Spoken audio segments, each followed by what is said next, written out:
नगरसेवक आमचे 15 निवडून आलेली आहेत आणि त्याबद्दल सगळ्या मतदारांची ज्यांनी भारतीय जनता पार्टीवर पहिल्यांदा एवढा विश्वास दाखवून आम्हाला निवडून दिलं त्याबद्दल सर्वांचे प्रथम आभार व्यक्त करते.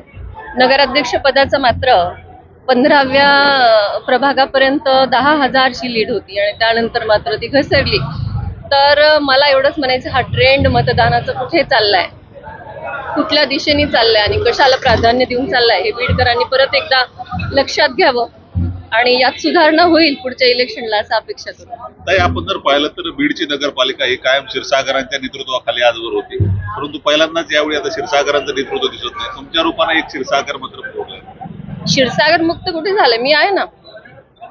क्षीरसागर मुक्त हे झालेलं नाहीये. क्षीरसागरांवर विश्वास ठेवणारे 15 नगरसेवक आज भारतीय जनता पार्टीकडून आहेत आणि दुसरेही आमचे जे माझे धीर आहेत ते पण क्षीरसागर आहेत, त्यांचे 14 नगरसेवक आहेत. त्यामुळे क्षीरसागर मुक्त कुठे झालंय?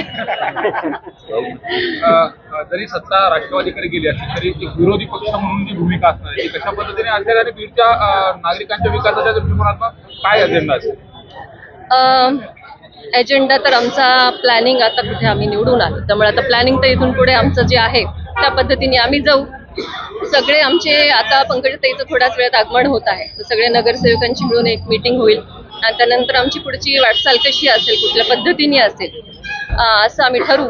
आणि विरोधी पक्ष म्हणण्यापेक्षा वरती सत्ता आमचीच आहे, भारतीय जनता पार्टीची, त्यामुळे तिथून आम्हाला भरपूर सपोर्ट मिळत राहील. त्यामुळे आम्हाला स्वतःला विरोधी पक्ष असं काही आम्ही प्रेझेंट करणार नाही.